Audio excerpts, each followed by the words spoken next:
Someone's asking you again. You're at a dinner or a party or just making small talk with someone you barely know. And the question lands the way it always does. Don't you wish you'd had siblings? And you answer the way you always answer. Something light, something rehearsed. But here's the thing that sits with you after the conversation ends. The part you don't say out loud. There's a flicker. A small, private doubt that shows up uninvited. Because if they're right, if growing up alone really did leave a gap in you, then maybe your entire personality isn't something you built. Maybe it's just compensation. A workaround for something you were never given. And that thought is more dangerous than the question. Because it implies that everything you are, the way you think, the way you handle solitude, the way you move through the world as someone who learned early to be their own company, is not a strength, but a scar. And the people who say it don't even realize what they're suggesting. They think they're being compassionate. But what they're actually saying is that you're incomplete. That the full version of you required something you never had. So let's deal with this directly. The idea that only children are spoiled, selfish, socially stunted, and emotionally underdeveloped has a name. It's called only child syndrome. And it's not just an oversimplification. It's a mistake. One that's over 100 years old, and one that should have been buried decades ago, but somehow keeps showing up at dinner parties. The man who started it was Granville Stanley Hall, one of the founders of American psychology in the late 1800s. He called being an only child, and this is a direct quote from 1896, a disease in itself. Not a risk factor, not a tendency, a disease. He believed only children were fundamentally damaged by the absence of siblings, and his views shaped public perception for generations. The problem is that his research methods were terrible by modern standards, heavily biased, anecdotal, and driven by personal conviction rather than data. But the label stuck, and for over a century, only children have been walking into rooms where people have already decided what's wrong with them before the conversation starts. It took until 1986 for someone to systematically dismantle it. Psychologist Tony Falbo at the University of Texas conducted a massive meta-analysis of 115 studies comparing only children to people with siblings. And what she found should have ended the conversation permanently. Only children showed no significant differences in sociability, emotional adjustment, or personality. In several areas, they actually scored higher, particularly in achievement motivation, self-esteem, and verbal intelligence. The stereotype wasn't just wrong, it was inverted. The traits people assumed only children lacked were often the traits they had more of. But here's where it gets more complicated than a simple myth-busting story. Because you're not the same as people who grew up with siblings. You're not worse, but you're not identical either. And pretending you are would miss the most interesting part.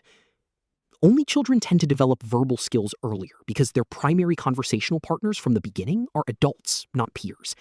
You didn't learn language from a 5-year-old brother. You learned it from people who spoke in full sentences, who expected coherent thought, who treated you like a small adult before you were ready to be one. And that accelerated something. It made you articulate. It made you comfortable in rooms where everyone else is older. But it also means you spent less time in the chaos of peer negotiation, the shoving and screaming and forced sharing that siblings impose on each other daily. You got better at talking to adults. You got worse at fighting with equals. And that trade-off runs deeper than social skills, because growing up alone means you became fluent in solitude in a way that most people never do. You learned how to be in a room by yourself without it feeling like punishment. You built worlds in your head. You developed an interior life that's richer than most people realize, because they never had to build one that early. Research on imaginative play and theory of mind suggests that only children often develop sophisticated perspective-taking abilities, precisely because they spend more time in self-directed play, inventing characters, imagining dialogues, constructing social worlds from scratch inside their own minds. But here's the question that almost nobody asks. Is that a skill you developed, or a wall you built? Because the same self-sufficiency that makes you comfortable alone can also make you harder to reach. The same independence that lets you function without external validation can also make you terrible at asking for help. You learned early that you're the only resource you have, and that lesson doesn't just make you strong. It makes you reluctant to depend on anyone, even when depending on someone would be the healthier choice. And that pattern, the quiet refusal to need people, follows you into adult relationships in ways you might not even recognize until someone points it out. And then there's the pressure. The pressure that nobody with siblings fully understands. When you're the only child, you're the only investment. Every hope, every expectation, every fear your parents carry about the future funnels into one person. You. There's no sibling to share the weight. No brother who's the athletic one so you can be the creative one. No sister who handles the family logistics while you handle the emotions. You are all of it. The achiever, the caregiver, the legacy, the backup plan. And as your parents age, you will be the only person standing between them and whatever comes next.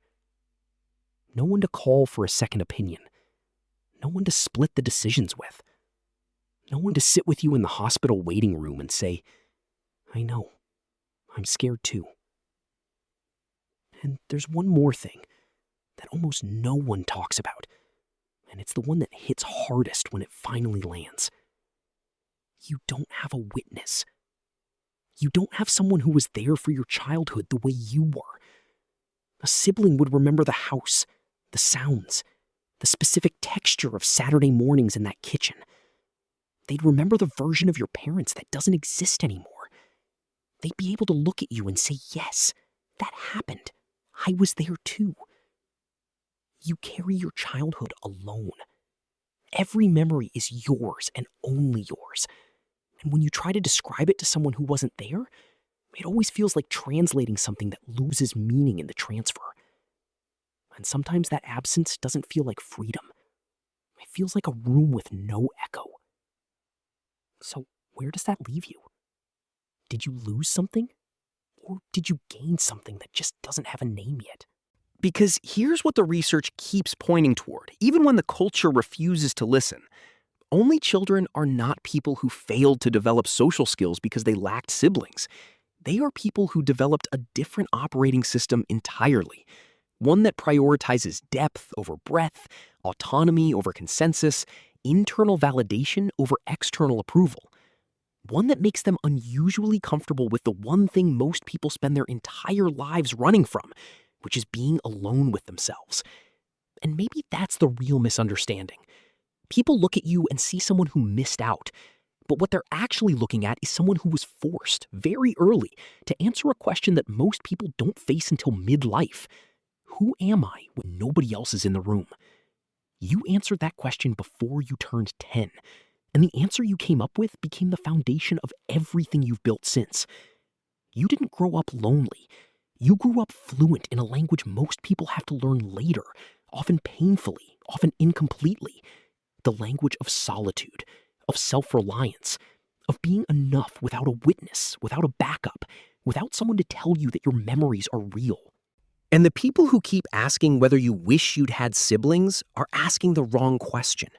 The right question is whether they could handle what you handled, whether they could build what you built with the raw materials you were given, whether they could sit alone in that room and not just survive it, but furnish it, paint the walls, fill it with a life that doesn't need anyone else's permission to feel complete. They couldn't. Most of them couldn't. And that's not arrogance. That's architecture. The same architecture that made you who you are, running quietly in the background, doing exactly what it was designed to do. If this resonated with you, hit subscribe. I've got more videos coming on the parts of your psychology that nobody explains without oversimplifying. I'll see you in the next one.